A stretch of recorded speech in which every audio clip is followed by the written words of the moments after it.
શ્યામ કુમારના નમસ્કાર। આજના વિડીયોમાં આપનું સ્વાગત છે। તો ચાલો દરરોજની જેમ આજે પણ મેળવીએ ઉપયોગી જાણકારી, પણ ચેનલને સબસ્ક્રાઇબ કરવાનું ભૂલતા નહીં।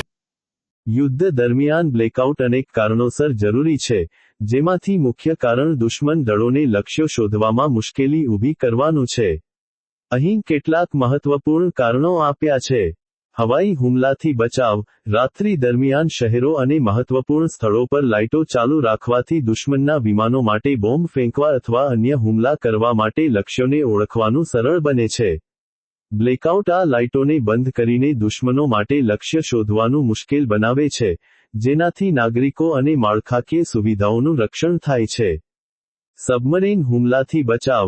દરિયાકાંઠાના વિસ્તારોમાં રાત્રે લાઇટો ચાલુ રાખવાથી દુશ્મનની સબમરીનો માટે કિનારા પરના જહાજો અને અન્ય લક્ષ્યોને સિલુએટમાં જોવાનું સરળ બને છે। બ્લેકઆઉટ આને અટકાવે છે। દુશ્મન જાસૂસી મુશ્કેલ બનાવવી। અંધારું દુશ્મન જાસૂસો માટે જમીન પર લક્ષ્યોને ઓળખવા અને તેમની માહિતી એકત્રિત કરવાનું મુશ્કેલ બનાવે છે। મનોવૈજ્ઞાનિક અસર। બ્લેકઆઉટ દુશ્મન દળોમાં મૂંઝવણ અને અનિશ્ચિતતા પેદા કરી શકે છે, જેનાથી તેમની લડવાની ક્ષમતા પર અસર પડે છે। સંરક્ષણ તૈયારી। બ્લેકઆઉટ કવાયત નાગરિકોને કટોકટીની પરિસ્થિતિઓ માટે તૈયાર કરે છે અને તેમને સુરક્ષા નિયમોનું પાલન કરવાનું શીખવે છે।